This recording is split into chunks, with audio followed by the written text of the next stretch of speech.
I knew something was off the second Derek called me Clipboard Kathy in front of the entire floor, and everyone just laughed like it was okay. Like I wasn't sitting right there with the quarterly risk summary in my hand that, by the way, none of them had even read. But Derek, he was on a roll. You know what we should do? He said to the VP of Finance, still chuckling. Let's replace her with ChatGPT.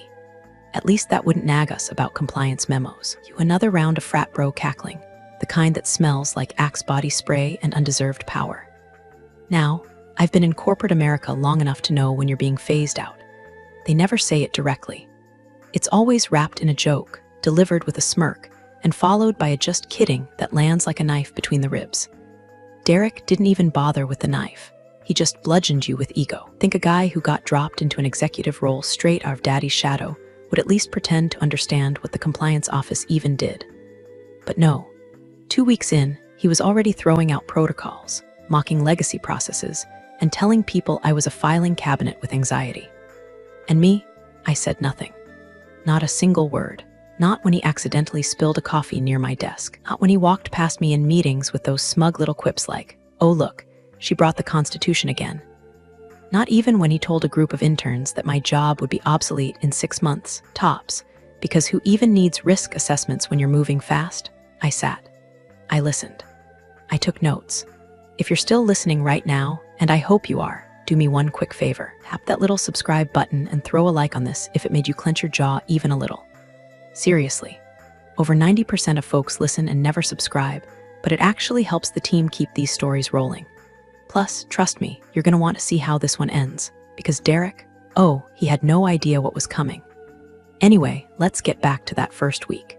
He tossed out the company's audit checklist that had been in place for a decade, just stood there in the team room, waved it like a used tissue, and dumped it in the shred bin. We're not cavemen, he declared.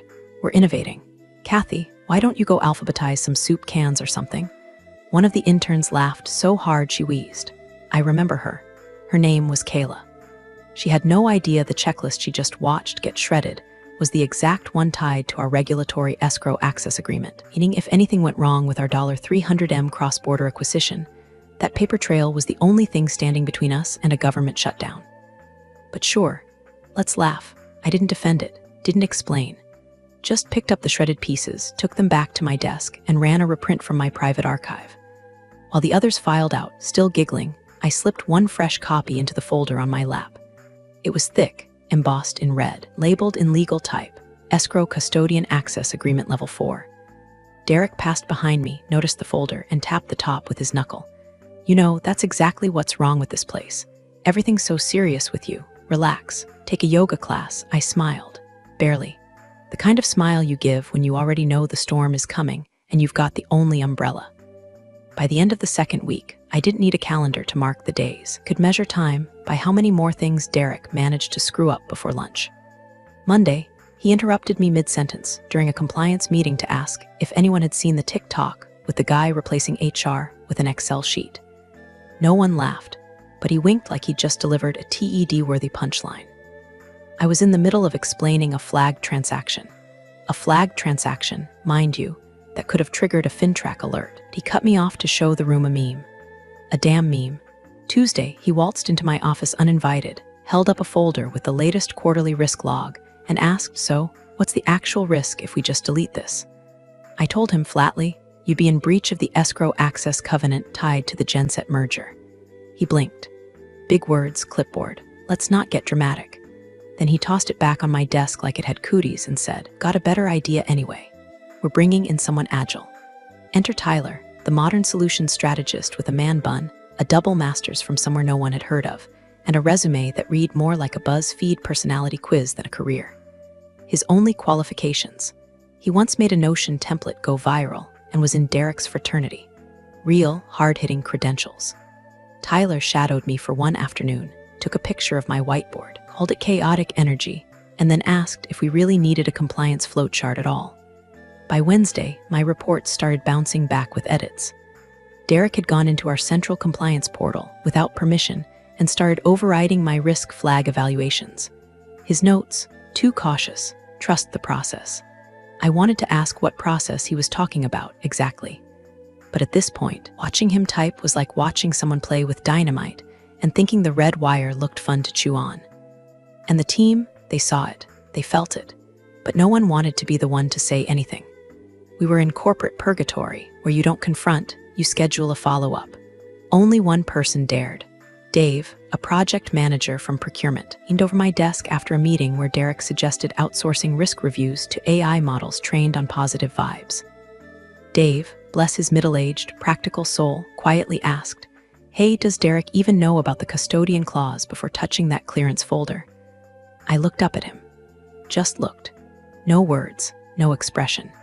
Just long enough for Dave to blink, nod slowly, and mutter, "Got it," because here's the thing no one outside legal ever gets. When you're listed as a compliance custodian, by name, in black and white legal contract language, you don't just get replaced because Chad 2.0 wants to modernize the vibe. You're not a vibe, you're a gatekeeper. An actual, federally logged requirement with licensing that can't be swapped out, like lunch orders. You don't just edit compliance structure the same way you edit Slack emojis. Derek wasn't interested in structure. He was interested in optics. And nothing makes a legacy team look dustier than a smug 30-something who walks around with a hydro flask, spewing jargon he skimmed from LinkedIn. Thursday, I found my desk had been moved to the far corner of the floor. No explanation. Just a sticky note from HR that read temporary reallocation during restructuring. My access badge still worked. My drive still loaded. My files were untouched. But my nameplate, gone. That night, I didn't go home. I sat a 24-hour diner off 82nd, ordered black coffee and a tuna melt, and opened my laptop. The document I pulled up wasn't for them. It was for me, a backup. A little something marked custodian trigger in the event of termination. I didn't type anything, not yet. I just stared at the clause. Because the next time Derek asked what I did all day, I wanted to be ready to show him. The email popped into my inbox at 10:07 a.m. Subject line, quick chat. No context, no agenda. Just those two words that every corporate lifer knows really means bring your badge. HR never schedules quick chats. They schedule exit interviews. And the worst part? They don't even give you time to hide your lunch in the fridge before they decide you're expendable. I walked into the small glass conference room at the end of the hall, the one they use for performance reviews and awkward birthday cakes. There sat Denise from HR, face frozen in that brittle half-smile reserved for funerals and firings. And next to her, sprawled like a prince in a folding chair, was Derek.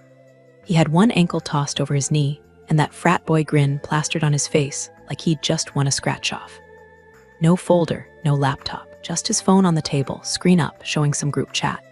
The man couldn't even give me the dignity of pretending to take this seriously. "Catherine," he said brightly, like he was greeting me at a barbecue. "Thanks for coming on such short notice. We're restructuring for agility."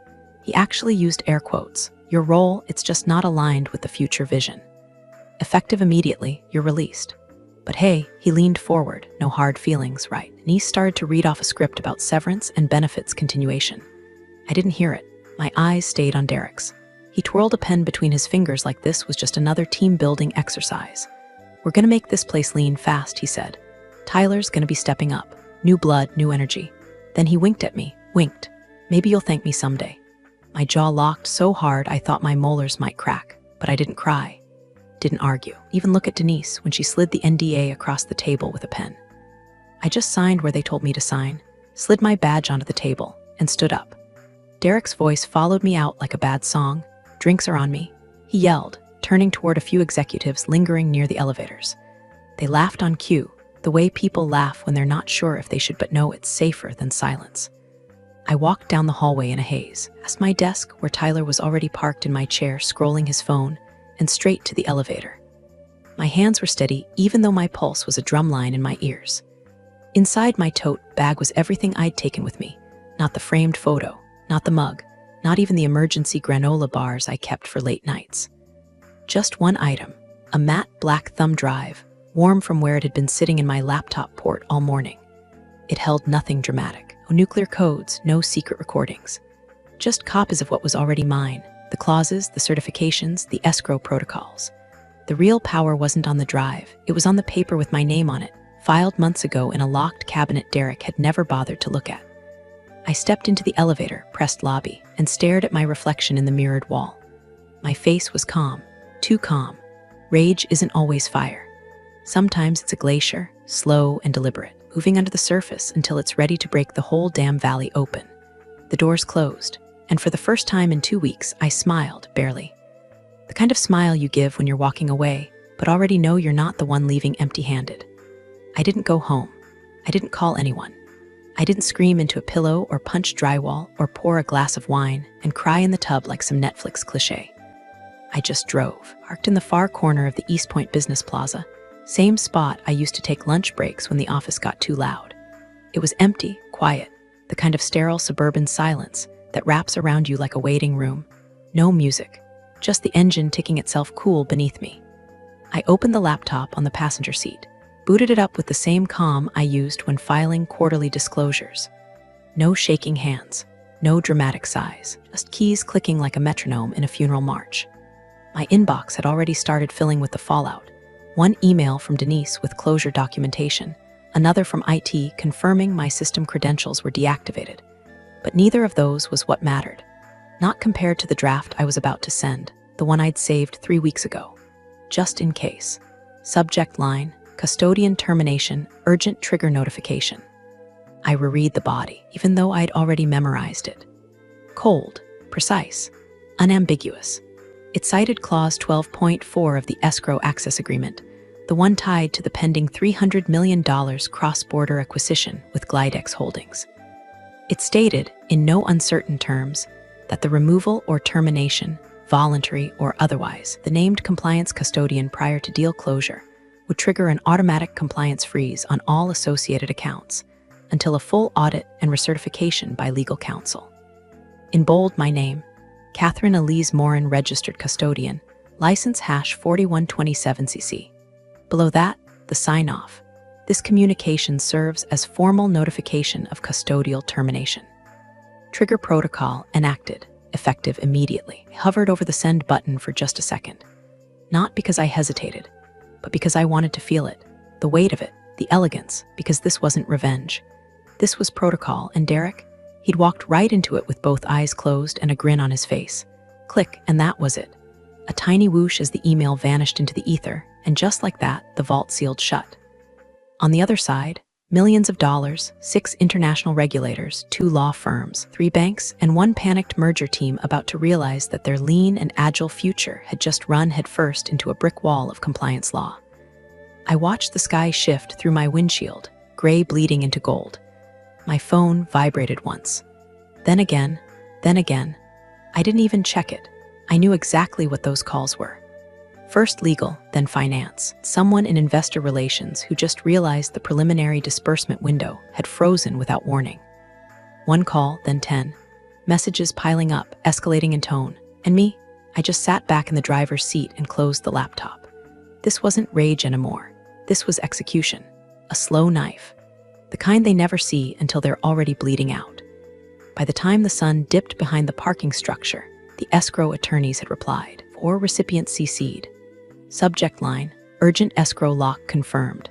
Inside, 1 sentence, assets frozen pending reinstatement or certified successor custodian.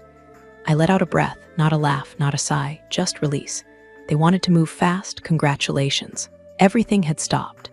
Back in the office, Derek was on his victory tour. By 9:30 a.m., he was already on his 3rd coffee, strutting into conference room B with that unbearable bounce in his step, like he'd just reinvented capitalism overnight. The glass walls couldn't contain the sound of his voice as he greeted the Glidex delegation with a clap on the back and a "don't worry, the dead weight's gone. We're moving light and fast now." He leaned back in the swivel chair like he owned the place. Technically, he didn't. Practically, no one was stopping him. He called it a strategic optimization, told them he'd consolidated compliance under a leaner model. Even threw in a joke about stale legacy protocols getting in the way of innovation, which made Tyler chuckle a little too hard.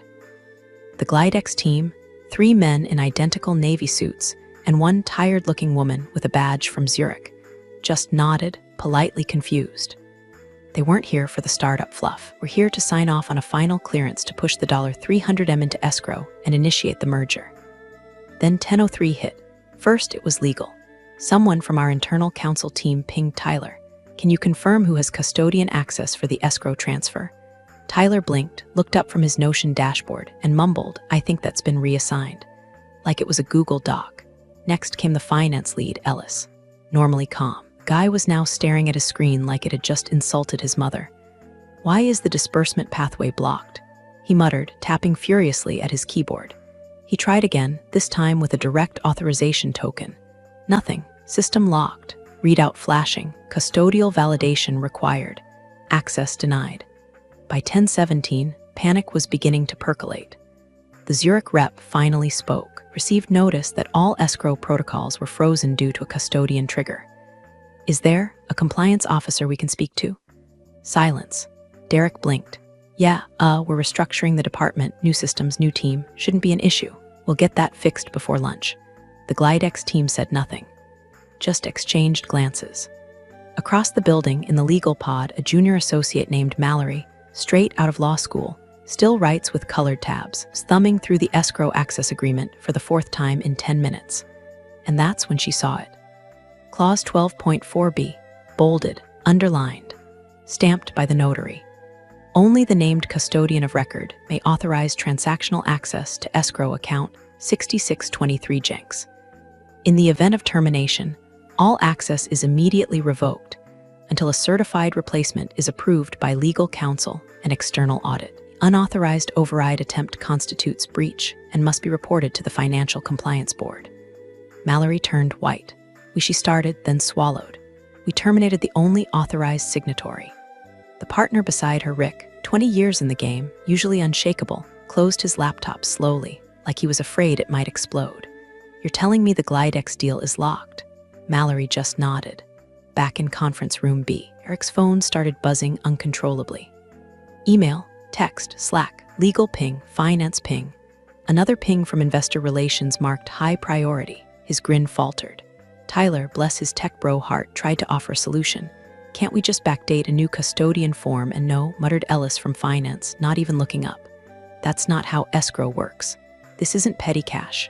And still, no one had heard from Catherine. At 10:45, message hit Derek's inbox from the escrow counsel directly. It was just a subject line. Custodian nullification, confirmed immediate freeze. In effect, his hand trembled slightly as he opened it. And far from the office, tucked into the back booth of a diner, Catherine scrolled through the same message on her phone, casually sipping a lukewarm cup of coffee. She didn't smile, but she didn't look away either. By 11:30, the panic had metastasized into full-blown chaos. Eric had abandoned all pretense of control. Gone was the swagger, the jokes, the frat boy charm. Now he was pacing the hallways like a rat in a burning maze, sweat bleeding through his baby blue dress shirt, muttering things like, "Get me IT, where's Tyler?" And what the hell is a custodian clause? Into the air, to no one in particular. Every time his phone dinged, he flinched like it was about to bite him. Meanwhile, the Glidex team was no longer confused. They were livid. Their legal rep, a British guy named Carlton with a surgical part in his hair and zero patience for American incompetence, fired off a terse, 3-line email to both firms' attorneys and the merger group, notice of material breach. Compliance Clause 12.4 violated. Acquisition window compromised. We are suspending further processing until confirmation of valid custodial access. Subject line hit like a guillotine. Escrow trigger contract in jeopardy. Derek lost it. First, he blamed IT. He stormed down to their bullpen, demanded to know why the permissions weren't updated, and shouted something about legacy login systems being garbage. The lead tech, a woman named Shar, calmly pulled up the logs and said, "Sir, we didn't revoke anything. The system auto-locks on clause triggers. This isn't our fault." Then he tried HR, signed off on this termination without validating her downstream access.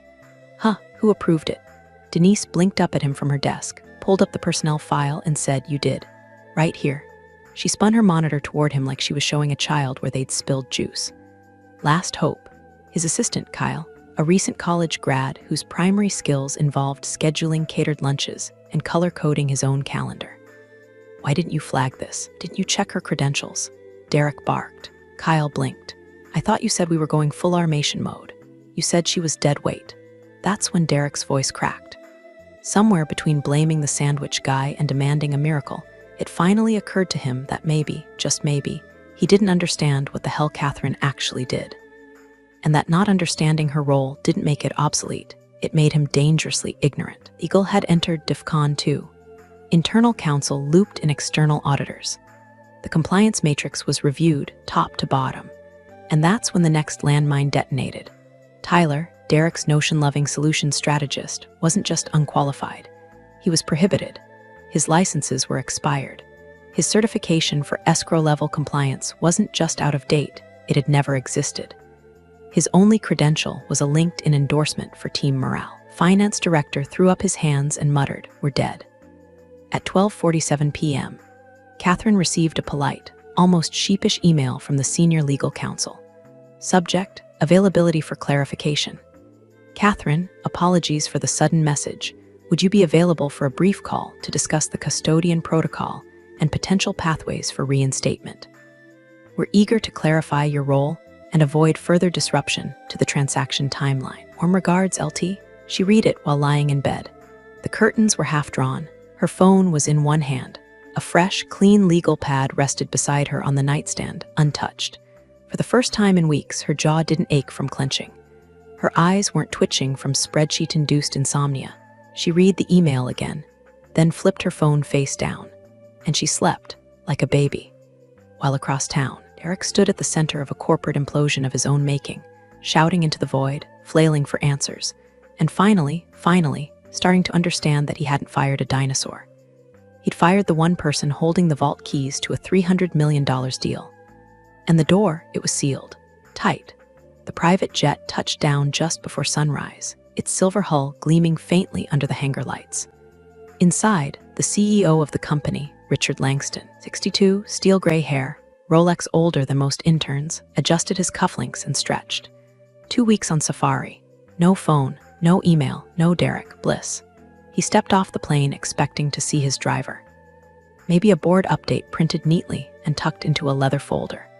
What he wasn't expecting was to find Elise, his executive assistant of 15 years, standing outside the SUV in full-blown panic mode, holding a red folder with both hands like it was radioactive. No greeting, no welcome back. Just the kind of look you give someone right before a funeral. She opened the rear door, handed him the folder, and said, "You need to read this." Now, he raised an eyebrow. "Elise, it's 6:12 a.m.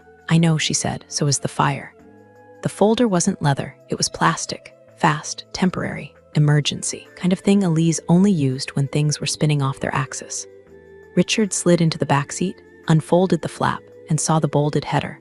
Subject, termination trigger and custodian nullification, escrow compliance. The rest read like a checklist for corporate disaster. Custodian of record terminated. Escrow assets frozen. Merger with Glidex in breach. Legal exposure pending. External counsel notified. Buyer counsel furious. Internal chain of command fractured. Licensing oversight. Auditor alert, deal at risk. At the bottom, a signature. Catherine Elise Morin, custodian. License hash 4127cc. Richard didn't speak for a full 2 minutes. Then, quietly, "Where's Derek?" Elise hesitated. "Still at the office." "He's trying to manage it." That made him close the folder with a snap. "And where's Catherine?" "No one can reach her." Stared out the window as the car pulled away from the airstrip. A rhino had come right up to his camp 2 days ago. 1,200 pounds of quiet force, inches from his tent, breathing slow and steady in the dark. At the time, he thought it was the most dangerous thing he'd face all month. He was wrong. By 7:03 a.m., the group chat for the executive board lit up with a simple announcement from Elise. "Emergency meeting 8:30 sharp tomorrow. All attendance mandatory. Bring all documentation related to Glidex. No details, no questions allowed, just marching orders." Meanwhile, Derek was still in the office, disheveled, pale, his hair now flopping over one eye in a way that made him look less like a disruptor and more like a toddler who'd lost his juice box. He'd stopped trying to spin it. Every call he made was met with silence or thinly veiled hostility. His frat boy charm had evaporated like spilled gin in a conference room. The board wanted answers. Legal wanted indemnification. Finance wanted someone's head. And still, no Catherine. Her phone rang, went to voicemail. Her email, read receipts, no reply. Her house, dark. She hadn't run. She wasn't hiding. But she wasn't playing their game either. She'd removed herself from the equation completely, and in doing so, had become the one variable they couldn't solve. Only credentialed custodian in a high-risk, time-sensitive, government-flagged escrow agreement had gone radio silent. And no one knew how to fix that. That night, Richard didn't go home. He stayed in the downtown condo they kept for emergency overnights. Poured a neat bourbon, reread the folder twice, made no calls, gave no statements. But somewhere after midnight, took out a yellow legal pad and wrote one line at the top. Who the hell did we fire? At precisely 9:00 a.m., the boardroom door shut with a heavy click that echoed like a gunshot. The room was packed. Every director, every exec, even a few VPs who hadn't been invited, but knew something seismic was about to go down. The kind of meeting where no one touches the complimentary pastries, and the silence is thick enough to chew. Derek walked in 10 minutes early, sipping from a tall iced coffee, talking too loudly about lean transitions and compliance bottlenecks. He greeted people by first name like they were all just here to pat him on the back for doing the hard thing. Even made a joke about finally being able to modernize the culture now that the paper pushers were gone. He took the chair next to the CEO's, uninvited, and sat like it was his birthright. Richard Langston entered at 8:59 on the dot. No coat, no laptop, just a single folder tucked under his arm and a look on his face like he'd just stepped out of a battlefield and wasn't convinced the war was over. He didn't greet anyone, didn't sit. Just walked to the head of the table, placed the folder down, and opened it with quiet finality. Before we begin, he said, voice gravelly but sharp, I'd like to read aloud one clause. Pulled a paper from the folder, unfolded it slowly, and began. Clause 12.4b, Escrow Access Agreement, Glidex Holdings Merger. Quote, custodian termination shall immediately nullify access, freeze assets, and delay proceedings indefinitely until such time as a certified successor is appointed, vetted, and approved by external legal counsel, audit, and both parties' compliance officers. Silence. A few heads turned. One board member gasped audibly. Richard looked up, let the paper fall to the table like a dropped axe, and stared directly at Derek. You terminated the custodian. The only authorized custodian, without review, without notice, without succession planning, without understanding that her name was the legal keystone of a $300 million transaction. Derek blinked, his smirk faltering. We were modernizing the team. She was resistant to change, slowing things down. We're just what? Richard cut him off. Cleaning house, playing executive, gutting compliance because you couldn't be bothered to learn what any of it meant. Derek sat back, flushed. Tyler was stepping in. He's not licensed, snapped someone from legal. And his LinkedIn says he's passionate about workflow fluidity, someone else muttered. Another voice chimed in. Our buyer counsel has suspended the deal. They're already threatening litigation if this delays closing. Richard didn't flinch, didn't blink. He reached into the folder and pulled out one more sheet. A color copy of Catherine's original licensing certificate, stamped and notarized, dated, tied directly to the escrow account in question. Do you know why her name is on this document, Derek? Silence. Because she was the only one in this company with the credentials, the federal clearance, the insurance, and the experience to act as our compliance custodian. She built the damn process, wrote the protocol. She warned us 6 years ago that a single-point custodian role was risky, and no one listened, including me. The room held its breath. Richard picked up the contract again and slammed it hard against the polished mahogany. A few flinched, then he said it. The line that had been sitting in the back of his throat since he read that red folder in the car. Who the hell did we fire? The weight of it landed like a sledgehammer. No one spoke. No one moved. Rick, for the first time since his smug little coup began, looked around the room and saw no allies. Just eyes. Cold, judgmental, calculating eyes. Catherine wasn't there, she didn't need to be. Her absence was the power, because she wasn't just the custodian of the account. She was the custodian of their entire damn integrity. And they'd flushed her out like trash. Now the trash was quiet, and the company was burning. The door opened at 9:38 a.m. Every head turned. Catherine stepped in like she had all the time in the world. No rush, no apology. She wore a charcoal blazer, clean lines, no nonsense. Not angry, not smug, just still. Controlled. Like someone who knew the building had been on fire all week and only just now decided to bring the extinguisher. She didn't say a word. Just walked up to the security console outside the boardroom door, tapped her badge, still active, and waited as the green light blinked. Lock released with a soft click. Inside, the room was frozen. Richard Langston stood, not out of habit, not out of politeness, out of respect. Catherine, he said, voice low, thank you for coming. She gave him a small nod, didn't smile. Derek stood too, but for all the wrong reasons. His mouth opened, already halfway to spinning something, maybe a fake apology, maybe another excuse, but Richard didn't even look at him. Derek, he said calmly, step out. Derek blinked. Now, it wasn't loud. It wasn't aggressive. but it was final. Derek hesitated, glanced around the room for backup. He found none. He adjusted his blazer like it might restore his spine, then slipped past Catherine without making eye contact. The door clicked shut behind him. Catherine remained standing until Richard gestured to his own seat. "Please," he said, "this one's yours." She sat, folding her hands neatly in front of her. Only sound in the room was the quiet shuffle of Richard reopening the folder. "We've spoken with Glidex," he began. "They've agreed to resume proceedings. Their counsel will hold the escrow window open for 72 more hours if the named custodian is reinstated immediately." He slid the reactivation form toward her across the table. "Effective immediately, you'd regain full custodial authority." She read it, slowly, pen in hand, but not yet signing. "I'll need a few updates to the terms," she said without looking up. "Name them. 1. Executive protection in writing. No terminations without full board review. Done. 2. Compliance restructuring reports directly to me, not finance. Approved. 3. Derek Langston's system access is revoked permanently. All admin, comms, Slack, email, building, everything." A pause. The board exchanged a few glances. Richard didn't flinch. "Granted." She finally looked up. "Put it in writing, right now." Elise slid a revised draft from her tablet to the printer near the wall. Within seconds, the updated terms came out warm. Richard signed first, then passed it back. Catherine read it once, twice, then clicked her pen and signed. No flourish, no smile. But as she handed the folder back, she looked Richard straight in the eyes and said, "Next time, maybe ask your son what I actually do." She stood, smoothed her blazer, and walked out. Outside the boardroom, Derek was still standing in the hallway, eyes red, jaw clenched. He didn't speak. She didn't stop. As the door closed behind her, the room sat in stunned silence. Catherine was gone, but the vault was open again, and the lesson was seared into every trembling ego in that room.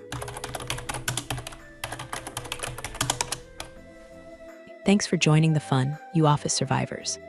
Subscribe for more switch-flicking drama. Let's make your former coworkers sweat.